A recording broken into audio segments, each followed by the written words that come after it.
Welcome back.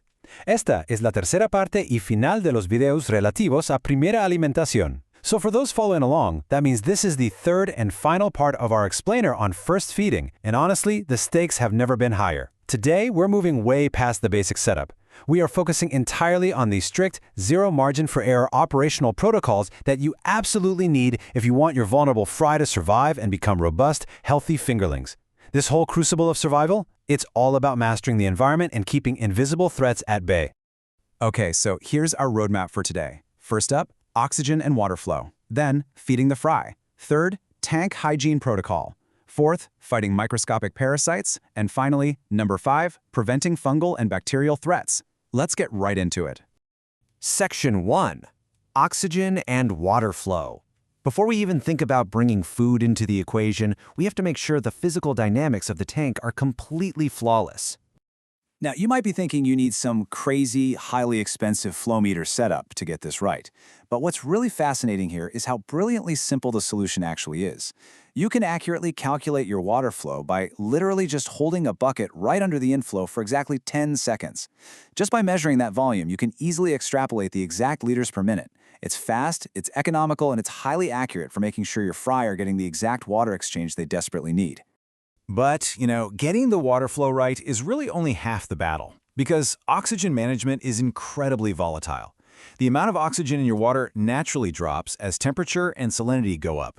And here's the kicker. Because these fry are cold-blooded, when that water warms up, their metabolism kicks into absolute high gear.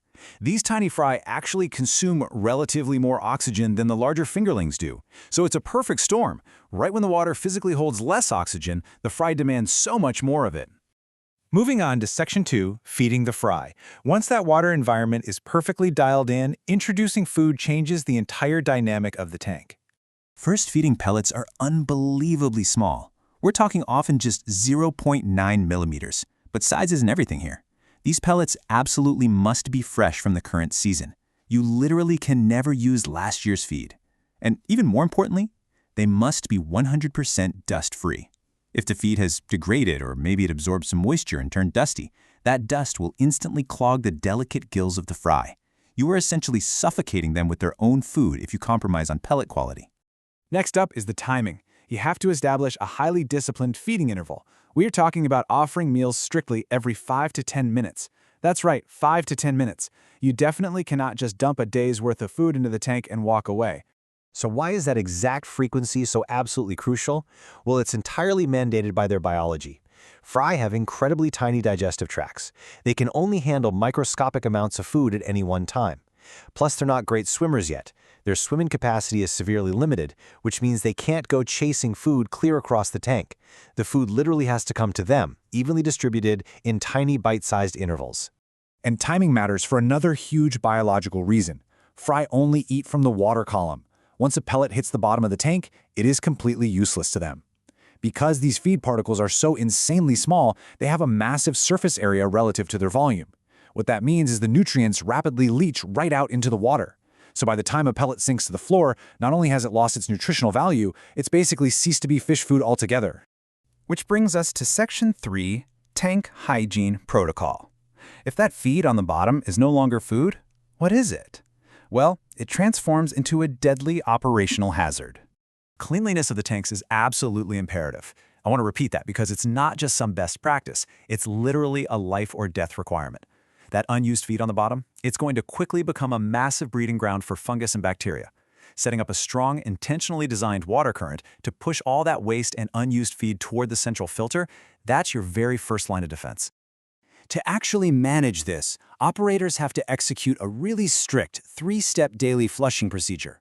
First, you carefully use a brush to guide the leftover feed and feces right toward the filter. Second, you lift the standpipe to quickly drop the water level. That powerfully flushes the accumulated waste right out of the tank. And third, you have to physically clean the outflow filter itself. Doing this exact routine removes those dangerous fungal breeding grounds while keeping the stress on the fry as low as possible. But hygiene goes way beyond just managing the water and the feed. You absolutely have to use separate or thoroughly disinfected equipment for every single tank. Cross-contamination is a nightmare. On top of that, any sick, dead, or weakened fry like the ones lying on their sides with incompletely absorbed yolk sacs, they have to be removed immediately. Their immune systems are weak, meaning they instantly become active vectors, just multiplying disease within the tank. Section 4. Fighting microscopic parasites. This transition really highlights our next major challenge. We're moving from visible hygiene, stuff we can see, to combating microscopic, invisible enemies that slip right past regular filters. Let's contrast a couple of the distinct parasitic threats you're going to face. On one side, you've got Trichodina and Costia.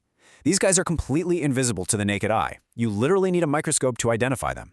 They cause this gray pallor on the skin and trigger massive mucus production that blocks oxygen uptake. Now on the other side is Gyrodactylus salaris. It's slightly larger, about 0.5 millimeter, so you can actually spot it with a loupe. Gyrodactylus causes active restlessness and skin lesions, which very quickly invites secondary infections. If you identify a Trichodina or Costia outbreak, treatment is an absolute must, and the math has to be spot on. Operators have to administer a still water formalin bath at an exact ratio of 1 to 4,000. And this bath must last for exactly 30 minutes before the water flow is restarted to dilute the chemical. Now, because this is a still water bath, your normal oxygen supply is cut off. So you have to introduce an oxygen diffuser, and you've got to calibrate it to create a fine cloud of oxygen. We're talking no large bubbles at all. During that entire 30-minute window, you have to constantly measure the saturation. Ideally, it sits right at 100%, but listen to this. It must never drop below 70% or they suffocate, and it must never exceed 150% or it becomes toxic. Precision here is literally everything. Now, if you're dealing with Gyrodactylus, the whole protocol shifts. Formalin is not the standard here. Instead, you use Actimar B100. The concentration changes to 1 to 10,000, and rather than just a single treatment, you have to do 2 separate 30-minute baths spaced exactly 2 days apart.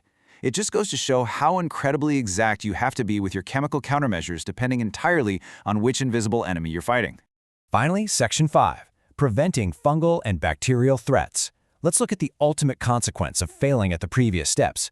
When hygiene, feeding, or parasite protocols start to slip, devastating bacterial and fungal outbreaks just take over. The most common challenge you'll see during the start feeding phase is gill inflammation.